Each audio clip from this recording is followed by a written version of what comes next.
Hello everyone, आज हम जानेंगे वर्क एनर्जी थ्योरम के बारे में। वैसे तो ये क्लास 11th का टॉपिक है, काफ़ी इंपॉर्टेंट टॉपिक होता है क्लास 11th सीबीएसई के लिए।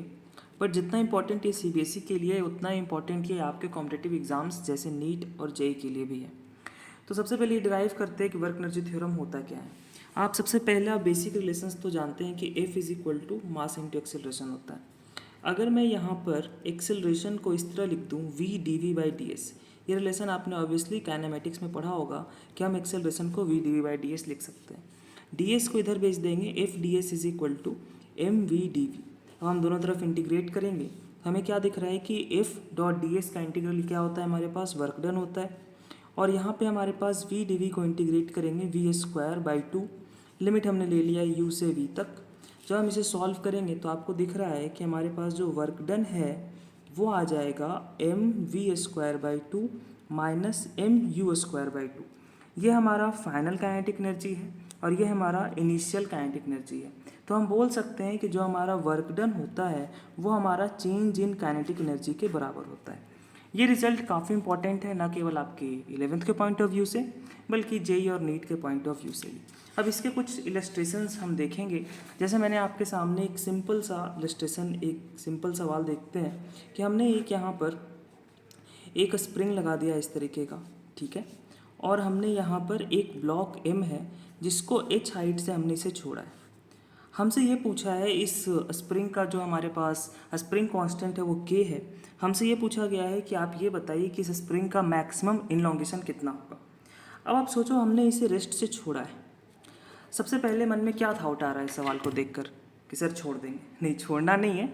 ऐसे सवाल आपको जेई और नीट के पैटर्न में हर साल दिखते रहते हैं। मैं काफ़ी शॉर्ट वीडियोस में आपको छोटे छोटे कॉन्सेप्ट सिखाऊंगा।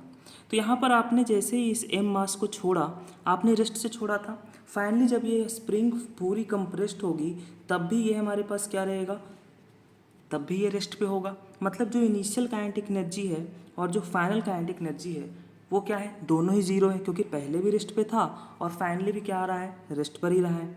तो हम क्या लिखाएंगे कि हमारे पास total work done by all forces is equal to change in kinetic energy.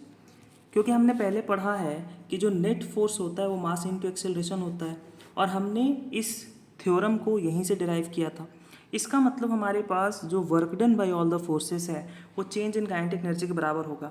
यहाँ पर कौन कौन से फोर्सेस वर्क कर रहे हैं? आप बोलेंगे सर यहाँ पर एक mg फोर्स वर्क कर रहा है, बिल्कुल सही बात है। और एक हमारा नॉर्मल फोर्स है। क्या क्या नॉर्मल वर्क करेगा? क्या नॉर्मल फोर्स और वेलोसिटी हमेशा परपेंडिकुलर है, और नॉर्मल और वेलोसिटी हमेशा परपेंडिकुलर है। इसका मतलब जो डिस्प्लेसमेंट का डायरेक्शन है और जो फोर्स का डायरेक्शन है वो दोनों एक दूसरे के परपेंडिकुलर। हमें मालूम है वर्क डन होता है एफ डॉट एस, और यहाँ पे हम क्या लिखेंगे, एफ एस कॉस थीटा। अब चूंकि यहाँ पे थीटा की वैल्यू 90 डिग्री है तो कॉस 90 ज़ीरो हो जाएगा, यानी जो नॉर्मल फोर्स का वर्क डन है वो ज़ीरो हो जाएगा। तो बेसिकली हमारे पास कौन कौन से फोर्सेस थे? एक तो नॉर्मल फोर्स था, एक mg फोर्स था और एक स्प्रिंग फोर्स था। ये हमारे पास किसके बराबर है? काइनेटिक एनर्जी के चेंज के बराबर है।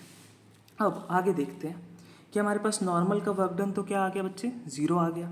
mg का वर्क डन क्या होगा? हमारे पास ये ब्लॉक फाइनली कंप्रेस होकर यहाँ पहुँचा है तो mg के डायरेक्शन में यानी कि ग्रेविटी के डायरेक्शन में कितना डिस्प्लेसमेंट हुआ? h। तो हम क्या लिखेंगे, ग्रेविटी का वर्क डन हो गया mgh। स्प्रिंग फोर्स का वर्क डन, पहले स्प्रिंग फोर्स हमारे पास नेचुरल लेंथ पे था। स्प्रिंग फोर्स का जो वर्क डन है वो हम ऐसे देते हैं, half K x initial square minus x final square. Initially x क्या बताता है? एक्स बताता है कि हमारा स्प्रिंग इनिशियली कितना डिफॉर्म था। तो इनिशियली चूंकि एक्स जीरो था तो एक्स इनिशियल का पार्ट तो क्या हो जाएगा बच्चे, ज़ीरो हो जाएगा।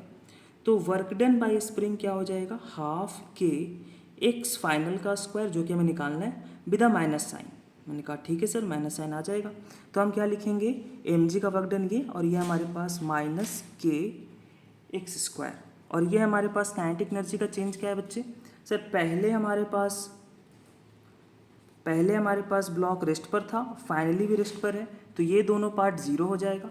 तो फाइनली आप मुझे बताएं कि हम क्या लिखेंगे, mgh माइनस का half K X square is equal to zero. क्या आप मुझे इसे यहाँ पे आप इनलॉन्गेशन बता पाएंगे? मैंने कहा सर बिल्कुल बता देंगे कि यहाँ पे क्या होगा, minus half K X square is equal to minus का mgh। माइनस से माइनस कैंसिल होगा और आप बहुत ही छोटी कैलकुलेशन में बता देंगे कि सर जो एक्स स्क्वायर है वो आ जाएगा 2mgh और एक्स आ जाएगा 2mgh/k और एक्स आ जाएगा आपका √2mgh/k।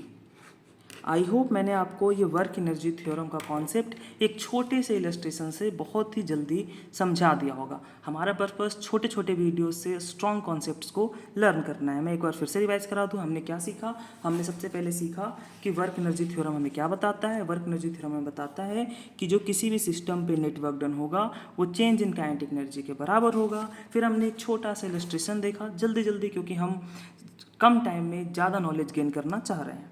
तो यहाँ पर देखिए हमारे पास सिंपल से एक सवाल था। यहाँ पे हमारे पास नॉर्मल रिएक्शन, यहाँ पर mg, फिर हमसे पूछा था इस स्प्रिंग का इनलॉन्गेशन कितना हुआ। हमने बहुत आसानी से work done by all forces change in kinetic energy लगाया।